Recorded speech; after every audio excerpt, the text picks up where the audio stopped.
ازيكم عاملين ايه؟ يا رب تكونوا بخير. فيديو جديد وتجربة جديدة زي الفيديو اللي فات. قبل ما نبدأ الفيديو ما تنسوش تصلوا على النبي وتشتركوا في القناة وتفعلوا الجرس وتدوسوا على اللايك. ويلا بينا نشوف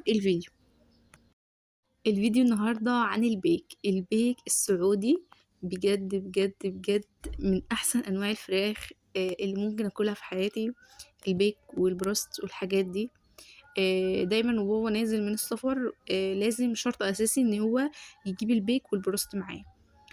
ده بقى الباركود اللي هو بيدفع بيه او الفاتورة او يعني. بعد كده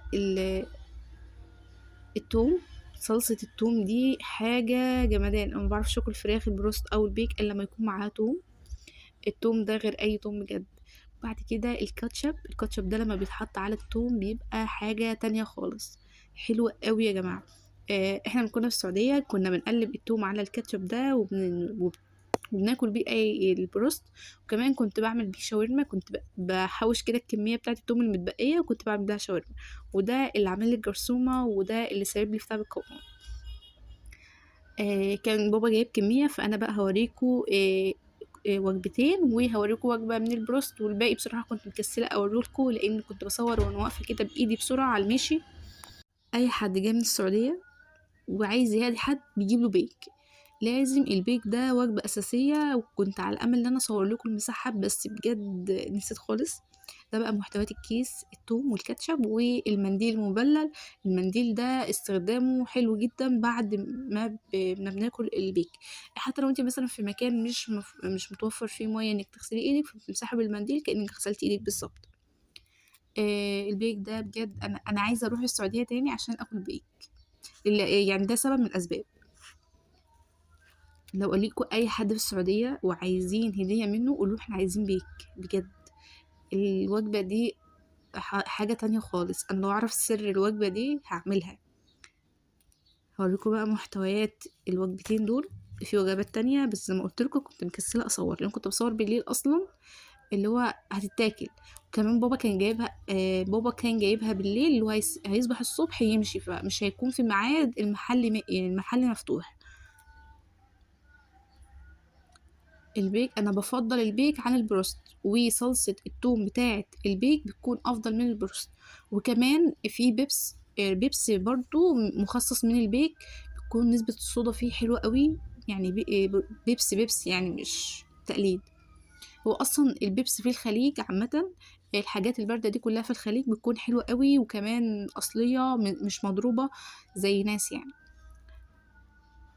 ده محتوى الوجبة الواحدة. ده تقريبا يعني ده نص وجبة.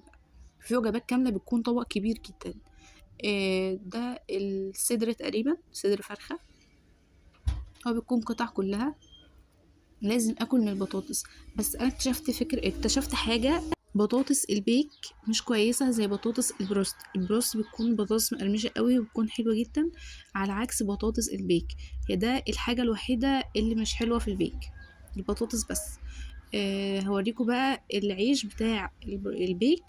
ده بيكون عيش كايزر كده او اللي هو عيش البرجر تقريبا. بيكون يا جماعه طعمه حلو قوي. بيكونوا حاطين عليه اطياب حلوه قوي بتدي طعم ونكهه غريبه قوي للعيش. فبتحلي طعمه جدا. وسلام بقى لو الوجبه دي سخنه يعني. على فكره هو كان بابا جايبها على بيات ان هو زي ما قلت لكم هيصبح مش الصبح بدري فمش هيكون المحل البيك ده مفتوح. فحطوها في التلاجة.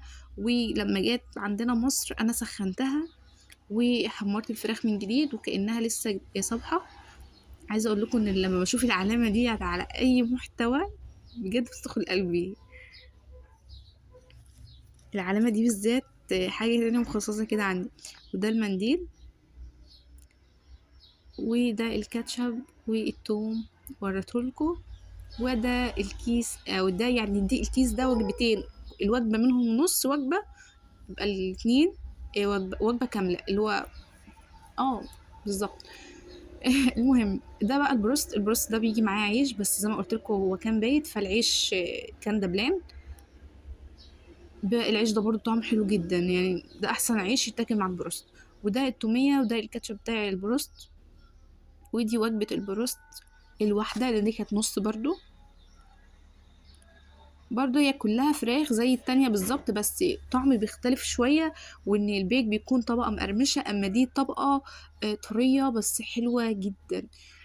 في بقى الحراق وفي البارد.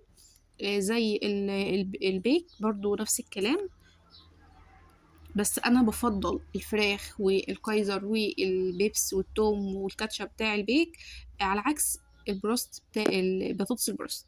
ده التجربة بتاعتي النهاردة وفيديو النهاردة. ما تنسوش بقى لايك وشير واشتراك في القناة وتفعلوا الجرس ودوسوا على لايك، واشوفكم في فيديو جديد في رعاية الله.